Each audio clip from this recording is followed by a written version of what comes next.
Hello and welcome to lesson 8, and this lesson is on Eid al-Fitr and Eid al-Adha, essentially festivals that Muslims celebrate or remember. Uh, the other point to mention is that these topics are taken from the Islam Practices Unit, and I'd just like to remind you that actually there is a written document on everything that I'm going to speak through now, which is placed on Show My Homework. On that written document, I would like you to do the 4 activities that are there, and I'd like you to copy your key terms. In addition to that, obviously you're going to be watching this, and you will need to take key notes, please, from the narrative that I'm about to deliver to you. We're going to kick off with Eid al-Fitr. Now, the F is significant. The Fitra is significant because it is to do with breaking the fast. It's a festival designated to breaking the fast, and it has several other names, including the Sugar Feast, the Sweet Festival. And you can imagine why it's called this, because after you finish fasting for a whole month, and remember, you're not starving yourself an entire month, you're only eating whilst the sun is down or drinking, etc. You would want to really kind of, I suppose, gorge just that little bit directly after you have fasted. Now, the fast, as we said, the festival marks the end of the month of Ramadan. Muslims are not only celebrating the end of the whole month of fasting, but are thanking God for the strength that God has given them to help them get through that particular month. So obviously, Muslims also give thanks to God for providing His guidance and worship in the Quran, and helping them through. So how is it celebrated? As we've already alluded to, there is a feast. I mean, that would be natural, wouldn't it? Eid al-Fitr may be celebrated for 1, 2, or 3 days, so there's a lot of feasting, and Muslims gather together in a mosque or a large outdoor area, and they'll say special prayers. The Imam delivers a sermon, and it usually reminds Muslims that they should forgive and forget the differences that they may have had with other members of the community. So in many respects, it is a lot like the Christian festival of Christmas. In the sense that it's about a new year, about starting afresh and letting bygones be bygones. Sometimes gifts are even in cards or even exchanged, and certainly family joins together, additional prayers. These are ways in which it is celebrated.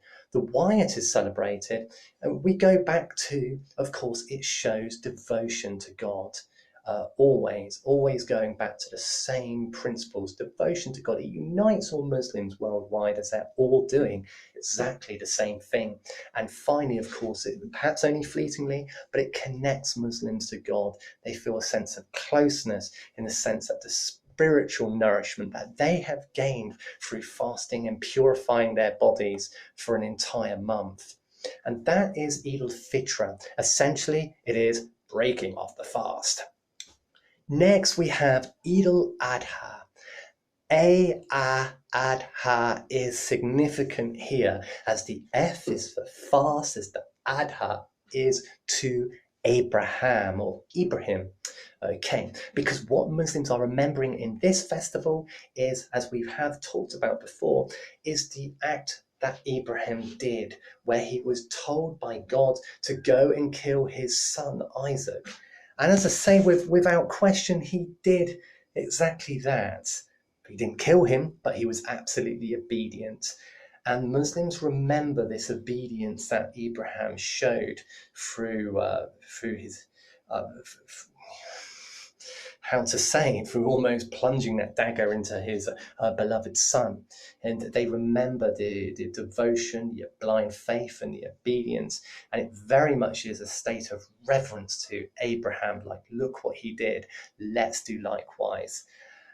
This is celebrated by all Muslims once again, so it is instrumental in uniting all Muslims worldwide.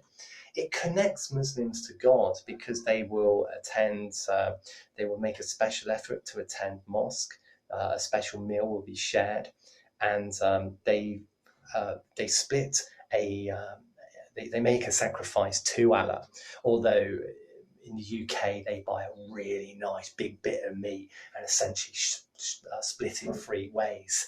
And it is split with the family, as you would expect, loved ones, and possibly friends, and then the needy. So that's how it's split. In other countries, they may well actually physically sacrifice a lamb or a goat, and the meat is split in similar 3 ways.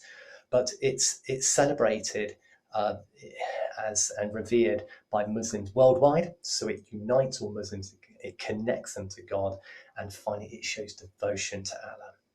Okay, thank you and good luck with the note taking.